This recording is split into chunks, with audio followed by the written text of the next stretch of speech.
Hello everyone, Assalamu alaikum. Welcome back to my channel. And if you are new in my channel, so please subscribe my channel and press the bell icon. So today I am making hilsa fish with ash court curry. তো এখন আমি এটার জন্য মাছগুলোকে ফার্স্টে marinate করছি।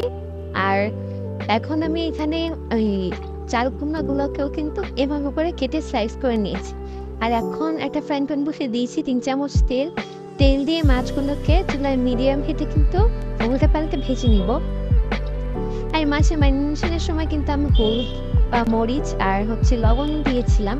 আর অনেকেই শুধুমাত্র হলুদের গুঁড়োটা ব্যবহার করে, তবে মরিচের গুঁড়োটাও অ্যাড করলে এই চায়ে ভাজার পরে কালার অনেক সুন্দর আসে। তখন গ্রেভির জন্য শুধু একটা হাইয়ে বসে এখন দিয়েছি তেল আর দিয়েছি 3 চামচ পেঁয়াজ বাটা আর 1/2 চামচ আদা বাটা। আমরা জানি ইলিশের সাথে রসুন যায় না, তাই রসুনটা কিন্তু স্কিপ করতে হবে। এখন 2 মিনিটের মতো মিডিয়াম হিটে মশলাটাকে কষিয়ে নেব। মশলাটাকে কষানো হয়ে গেলে দিয়ে দেবো 1 চামচ হলুদের গুঁড়া আর 1 চামচ মরিচের গুঁড়া। আর ঝালটা কিন্তু আপনারা অবশ্যই আপনাদের টেস্ট অনুযায়ী দিবেন। মশলা থেকে তেলটা বেরিয়ে গেলে বুঝতে দেবেন মশলাটা কষানো হয়ে গিয়েছে। এরপর যে আমাদের কেটে রাখা চাল কুমড়াগুলো দিয়ে দেবো।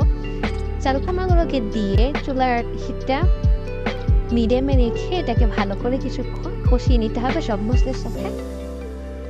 তো মশলার সাথে চাল কুমড়াটাকে কষানোর জন্য কিন্তু এখানে ঢাকনা দিয়ে মশলার সাথে এই চাল কুমড়াটাকে কষিয়ে নিয়েছি। আর কিছুক্ষণ কষিয়ে নিয়ে এখন এখানে দিব 2 কাপ পানি। পানিটা দিয়ে কিন্তু চুলার হিটটা হাইয়ে রাখতে হবে। হাই হিটে ততক্ষণ রাখতে হবে যতক্ষণ না পর্যন্ত এই জোলার পানিটা ফুটে যায়। জোলার পানিটা ফুটে গেলে এই পর্যায়ে নিয়ে দিতে হবে ইলিশ মাছের পিসগুলো। তো ভেজে রাখা ইলিশের পিসগুলোকে দিয়ে হাই হিটে এটাকে একটু রান্না করতে হবে। তো কিছুক্ষণ হাই হিটে রান্না করার পরে ঢাকনাটা দিয়ে দেবো। আর 15 থেকে 20 মিনিটের মতো ঢাকনা দিয়ে মিডিয়াম হিটে রান্না করতে হবে। কিছুক্ষণ পর কিন্তু ঢাকনা তো নিয়ে নিতে হবে। এর পাশে কিন্তু চেক করে দেখছি যে সবকিছু সিদ্ধ হয়ে গিয়েছে কিনা। আর এখন কিন্তু আমাদের ফিশ কারি ডান। আর আপনারা যদি চান তাহলে কিন্তু এখানে জিরার গুঁড়োটা অ্যাড করতে পারেন। আর এই পর্যায়ে কিন্তু আমাদের এই মজাদার ইলিশ মাছ এবং চাল কুমড়ার তরকারিটা কিন্তু রেডি। ভিডিওটা ভালো লাগলে ভিডিওটিতে লাইক দিয়ে চ্যানেল সাবস্ক্রাইব করতে